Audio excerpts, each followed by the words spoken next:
नमस्कार। आकाशवाणी चंडीगढ़ से प्रादेशिक समाचारों के साथ मैं रत्तिका।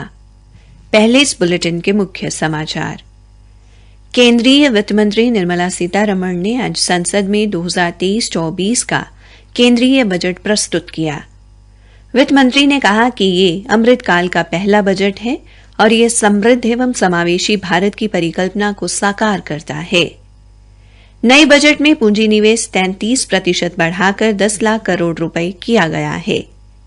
प्रधानमंत्री नरेंद्र मोदी ने केंद्रीय बजट की सराहना करते हुए इसे विकसित भारत की आकांक्षाएं पूरी करने का मजबूत आधार बताया और हरियाणा में कैथल और पंचकुला में 2 रेलवे पुलों का उद्घाटन किया गया।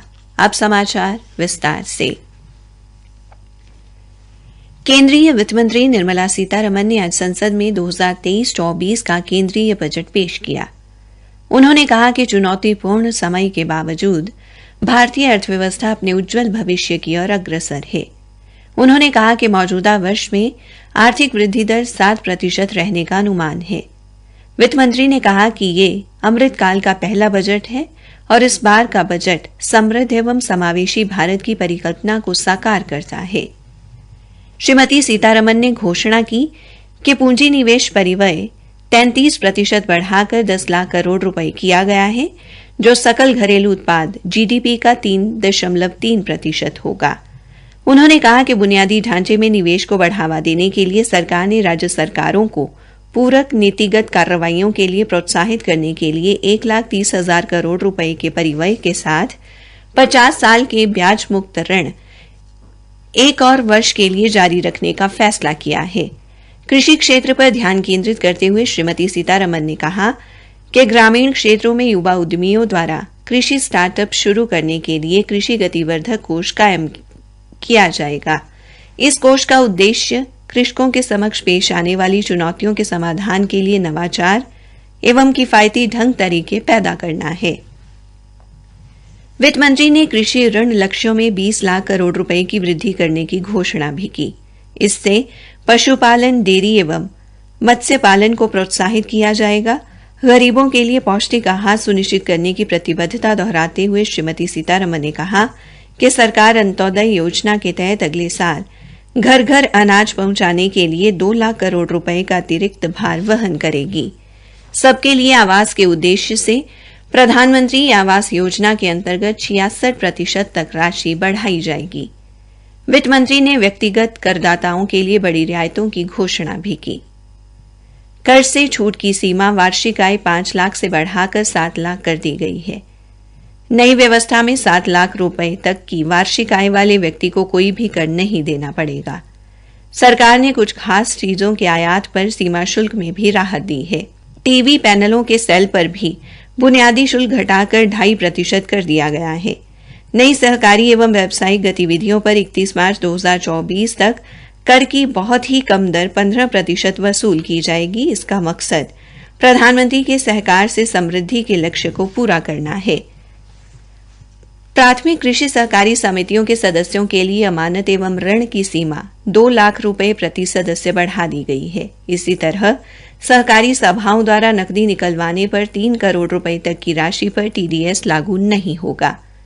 वित्त मंत्री ने घोषणा की कि रेलवे को 2,40,000 करोड़ रुपए की पूंजीगत राशि दी जाएगी, जो वर्ष 2013-14 से 9 गुना अधिक है। प्रधानमंत्री नरेंद्र मोदी ने केंद्रीय बजट की सराहना करते हुए कहा कि अमृतकाल के इस पहले बजट से विकसित भारत की महत्वाकांक्षाएं पूरी करने का मजबूत आधार बनेगा। आज संसद में केंद्रीय बजट की प्रस्तुति के बाद अपने संबोधन में प्रधानमंत्री ने कहा कि बजट में समाज के वंचित लोगों को प्राथमिकता दी गई है। प्रादेशिक समाचार आकाशवाणी चंडीगढ़ से प्रसारित किए जा रहे हैं।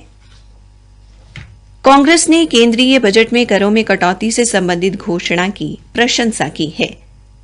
संसद के बाहर मीडिया से बातचीत में पार्टी सांसद कार्ति चिदंबरम ने कहा कि किसी भी तरह की कर कटौती स्वागत का कदम है। पार्टी के एक अन्य सांसद शशि थरूर ने कहा कि केंद्रीय बजट में कुछ बातें अच्छी हैं, लेकिन उन्होंने कहा कि बजट में मनरेगा, बेरोजगारी और मुद्रास्फीति का कोई उल्लेख नहीं है।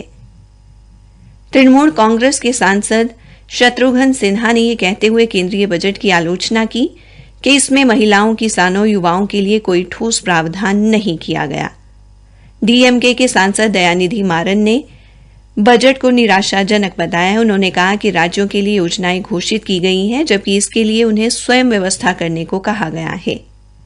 शिवसेना यूबीटी के सांसद विनायक राउत ने बजट की आलोचना करते हुए कहा कि इसमें किसानों, बेरोजगारों और व्यापारियों के लिए कुछ भी नहीं है। भारतीय उद्योग परिसंघ के अध्यक्ष संजीव बजाज ने बजट को विकास उन्मुख बताया है। आकाशवाणी से बातचीत में श्री बजाज ने कहा कि सरकारी पूंजी व्यय पर 100% वृद्धि से रोजगार का सृजन होगा। उन्होंने कहा कि केंद्रीय बजट में कृषि क्षेत्र, स्वच्छ ऊर्जा और आयकर श्रेणियों को तर्कसंगत बनाए जाने पर ध्यान केंद्रित किया गया है। हरियाणा के शहरी स्थानीय निकाय मंत्री डॉ कमल गुप्ता ने कहा कि अमृतकाल के अमृत बजट में सबका साथ सबका विकास नारे को सार्थक करते हुए वित्त मंत्री ने बेहतरीन बजट पेश किया है। यह बजट समाज के हर वर्ग को राहत देने वाला है। वहीं महिला एवं बाल विकास राज्य मंत्री कमलेश ढांडा ने कैथल में बजट पर प्रतिक्रिया देते हुए कहा कि यह बजट आम आदमी की उम्मीदों पर खरा उतरने वाला है। इसके साथ साथ यह बजट महिलाओं, युवाओं, किसानों और पिछड़े वर्ग को मजबूत करने वाला भी है। हरियाणा के उप मुख्यमंत्री दुष्यंत चौटाला ने कैथल के गांव टीक में 38 करोड़ रुपए से अधिक की धनराशि से बने रेलवे ओवरब्रिज का उद्घाटन किया। श्री चौटाला ने कहा कि पिछले दिनों राज्य में प्रथम चरण में ग्रामीण अंचल में युवाओं को घर द्वार पर वर्तमान परिवेश के अनुसार शिक्षा के क्षेत्र में आगे बढ़ने के अवसर देने हेतु डिजिटल पुस्तकालय खोलने की महत्वपूर्ण परियोजना लागू की गई थी। अब इस परियोजना को केंद्र सरकार ने भी अपनाया है और ग्रामीण अंचल में डिजिटल पुस्तकालय खोलने की घोषणा की है। हरियाणा विधानसभा अध्यक्ष ज्ञानचंद गुप्ता ने पंचकुला में चंडीगढ़ अंबाला रेलवे लाइन पर लगभग 30 करोड़ रुपए की लागत से नवनिर्मित रेलवे ओवरब्रिज का उद्घाटन किया। उन्होंने कहा कि इस पुल के शुरू होने से जिलावासियों की वर्षों पुरानी मांग पूरी हुई है। महान स्वतंत्रता सेनानी और संविधान सभा के सदस्य स्वर्गीय चौधरी रणबीर सिंह हुड्डा की पुण्यतिथि पर आज हरियाणा कांग्रेस के मीडिया प्रभारी चांदवीर हुड्डा ने उनकी मूर्ति पर हरियाणा कांग्रेस कार्यालय चंडीगढ़ में पुष्प अर्पित कर श्रद्धांजलि दी। इस दौरान श्री हुड्डा ने चौधरी रणबीर सिंह के जीवन पर प्रकाश डालते हुए कहा कि चौधरी रणबीर सिंह गांव और ग्रामीणों का दर्द समझने वाले नेता थे, जिनकी बदौलत लोग आज भी उनकी प्रशंसा करते हैं। जिला परियोजना समन्वयक समग्र शिक्षा पंचकुला द्वारा हरियाणा स्कूल शिक्षा परियोजना परिषद के तत्वावधान में राष्ट्रीय कौशल योग्यता फ्रेमवर्क कार्यक्रम के तहत सरकारी वरिष्ठ माध्यमिक विद्यालय रामगढ़ में 12वीं योग्य व्यावसायिक शिक्षा के छात्रों के लिए जिला स्तरीय रोजगार मेले का आयोजन किया गया, जिसमें अतिरिक्त उपायुक्त वर्षा खनगवाल ने मुख्य अतिथि के तौर पर शिरकत की। हरियाणा विद्यालय शिक्षा बोर्ड के अध्यक्ष डॉ वीपी यादव ने बताया कि 10वीं व 12वीं कक्षा की वार्षिक परीक्षाएं 27 फरवरी से शुरू होकर 28 मार्च तक चलेंगी।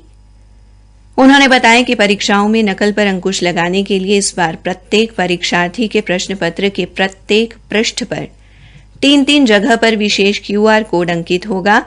उन्होंने बताया कि इसके अलावा प्रश्न पत्र पर ऊपर से नीचे की ओर क्रॉस में एक विशिष्ट आईडी भी अंकित होगी। इससे यदि कोई परीक्षार्थी, पर्यवेक्षक, कर्मचारी व अन्य कोई फोटो खींचेगा तो तुरंत पता लग जाएगा कि प्रश्न पत्र कहां से लीक हुआ है। अंत में मुख्य समाचार एक बार फिर। केंद्रीय वित्त मंत्री निर्मला सीतारमण ने आज संसद में 2023-24 का केंद्रीय बजट प्रस्तुत किया। वित्त मंत्री ने कहा कि ये अमृतकाल का पहला बजट है और ये समृद्ध एवं समावेशी भारत की परिकल्पना को साकार करता है। प्रधानमंत्री नरेंद्र मोदी ने केंद्रीय बजट की सराहना करते हुए इसे विकसित भारत की आकांक्षाएं पूरी करने का मजबूत आधार बताया है। इसी के साथ प्रादेशिक समाचार समाप्त हुए।